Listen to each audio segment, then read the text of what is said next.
Mendes, sou professor auxiliar do Departamento de Geografia da Faculdade de Letras de Coimbra. E relativamente ao livro que mais me influenciou ao longo da minha vida, ao longo da minha carreira, a escolha não é fácil.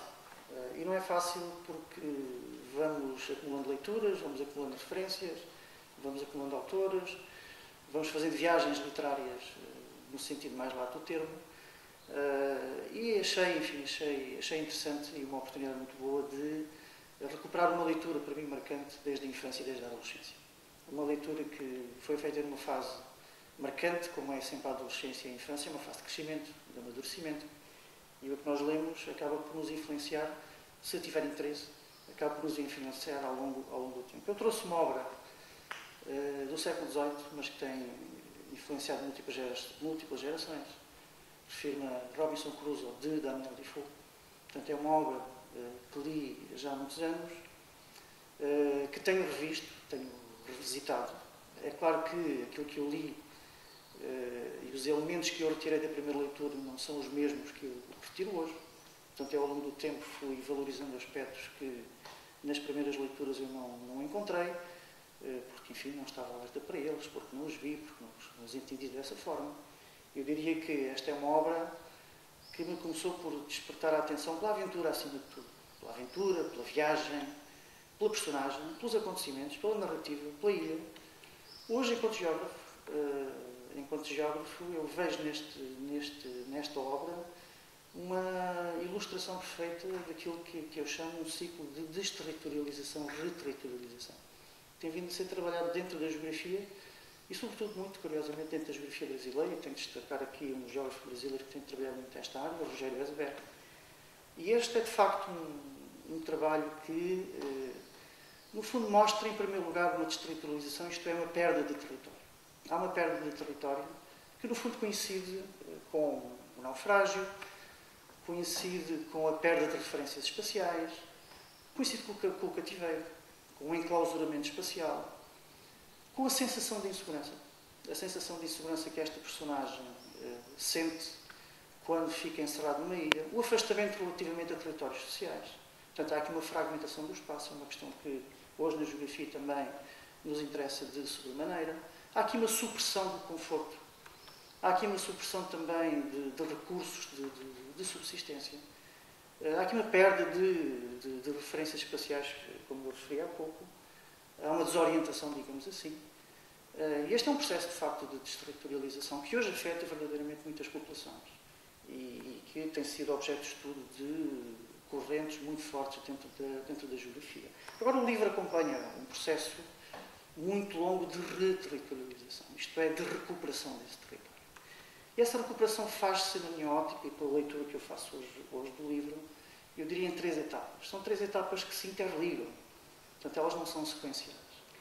A primeira é uma etapa que, no fundo, coincide muito com o método geográfico atual, que é o conhecimento do espaço, o conhecimento dos contrastes espaciais, em termos de geomorfologia, linha de costa, de vegetação, em termos de contrastes paisagísticos. Crusoe, durante os mais de 25 anos que permaneceu na ilha, ele viajou. Ele procurou pontos mais altos para observar a ilha. Portanto, há aqui um método de observação que eu acho hoje, de facto, extremamente interessante. Há um terceiro ponto que também parece ser extremamente importante, que é a forma como esta personagem depois intervém sobre o espaço. Portanto, há aqui, para além de perceber o território, de o conhecer, há uma apropriação. Portanto, há uma intervenção, há uma humanização da própria paisagem, há um aproveitamento e um reconhecimento dos próprios recursos, há uma introdução da tecnologia.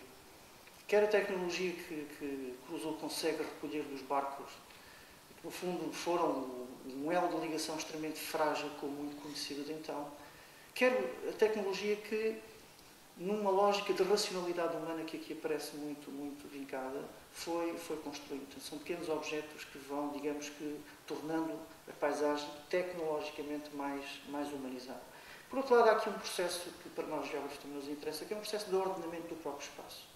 Digamos que Crusoe acaba por definir espaços de abrigo, espaços de produção agropecuária, espaços de recoleção, espaços de vigia, ou de vigilância, espaços de armazenamento. Portanto, há aqui uma intervenção sobre o território e há aqui uma estruturação do próprio território. Este é um aspecto também, a mim, me parece extremamente interessante. Por outro lado, esta leitura leva-me a fazer uma ponte muito direta com algumas das preocupações que a geografia hoje tem e que se relacionam sobretudo com a vulnerabilidade territorial de alguns grupos socioeconómicos, de alguns grupos culturais.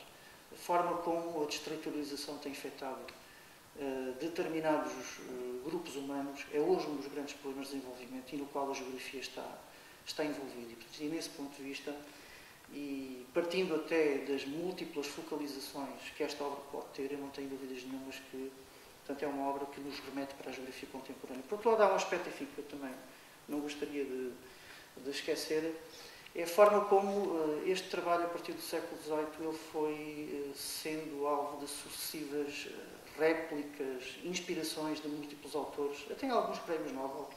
É o caso de Coetzee, é o caso de Golding, enfim, alguns autores clássicos, Verne, que no fundo ajudaram a criar, juntamente, enfim, com todo um conjunto de imagens que perpassam hoje por indústrias culturais de grande divulgação.